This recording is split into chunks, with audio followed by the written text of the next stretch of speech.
السلام عليكم.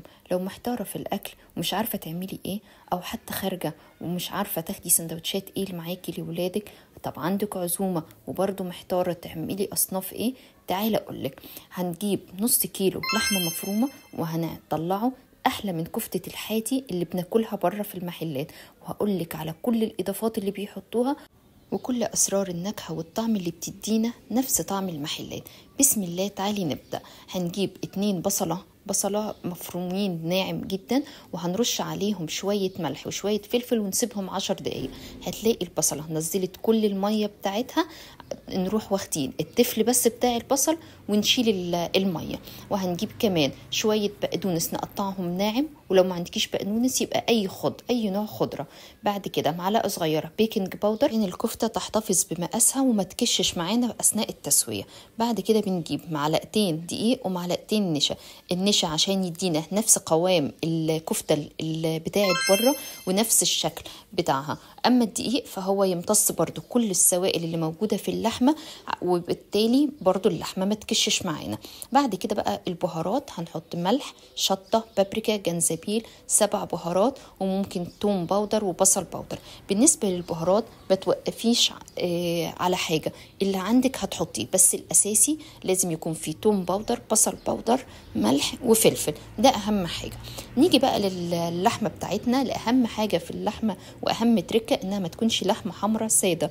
لازم بعد ما نفرم النص كيلو لحمة نخلي الجزار يحط لنا عليه قطعة دهن مفرومة حوالي 200 جرام، يعني بما يعادل كوباية دهن بنحطها على اللحمة. وده اللي بيدي السكارة بتاعت اللحمة اللي احنا فعلا بندوقها بره، وبنقعد نسأل ليه اللحمة بره بتبقى أطعم من اللحمة اللي احنا بنعملها. بعد كده بقى دلوقتي هنضيف كل الإضافات على بعضها، بس تخلي بالك ان انت بتقلبي البيكنج باودر مع الدقيق والنشا الأول قبل ما تضيفي البصل.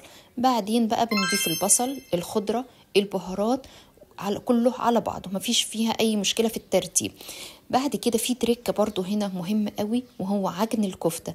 احنا لازم نعجن الكفتة دي كويس جدا، ربع ساعة، تلت ساعة. ايدك توجعك معلش اعجنيها في عجان، في كبة، بديلي بين ايديكي، خلي ولادك يساعدوكي. المهم انها لازم تتعجن كويس قوي، ودي برضو نقطة مهمة جدا في نجاح الكفتة، وانها تطلع بالظبط زي كفتة بره، وتفضل محتفظة بشكلها وبقوامها وطعمها، لان العجن ده بيساعد على تداخل أنسجة اللحمة مع بعضها، وبالتالي بتدي طعم وسكارة أكتر للحمة. وحتى لو تعبتي معلش ريحي شوية واعجني.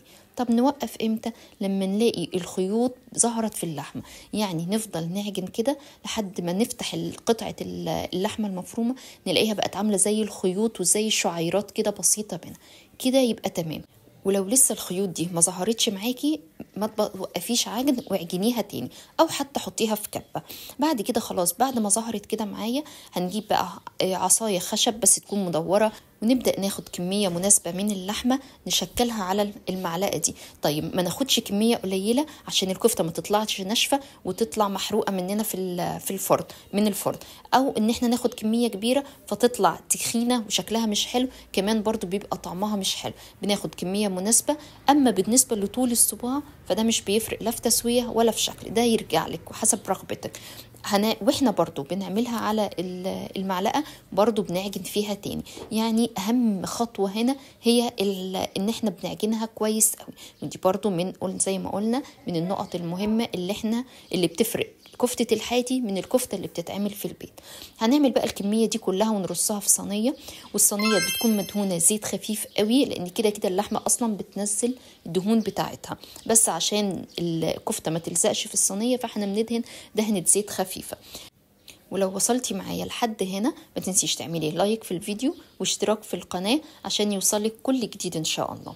وتعالي نرجع للكفتة الحلوة. الكفتة دي ممكن تعمليها من بالليل وتسويها الصبح، ممكن تعمليها اول ما تصحي من النوم وتركنيها في التلاجة لحد ميعاد التسوية، يعني بتبقى اقتصادية معاكي جدا في الوقت. أما طريقة التسوية فاحنا هنحطها في فرن ساخن على درجة حرارة 200 في أول رف بعد النار مباشرة. هنسيبها تلت ساعة أو نص ساعة لحد ما تستوي وتطلع بالشكل النهائي ده معانا. طيب في برضو هنا نقطة مهمة قوي، ليه بتاعة المحلات بتبقى بتلمع وحلوة وبتاعتنا بتبقى مطفية في البيت؟ ده هو ده السبب، إن هم بعد ما بيخلصوها وقبل التقديم بيجيبوا فرشة كده ويدهنوها من كل الصوص اللي بيبقى نازل من الكفتة في الصينية أو المواد الدهنية دي برضو بتديها سكارة وبتديها اللمعة الحلوة اللي احنا عارفينها. ودلوقتي بقى هتلاقيها مش بتتقطع معاكي ومتماسكة، غير ان طعمها وريحتها مش هتفرقيه عن الكفتة اللي بتجيبيها من بره جاهزة. ودلوقتي بقى ما تنسيش تعملي لايك للفيديو واشتراك في القناة لو لسه ما اشتركتيش، وألف هنا على قلبكم.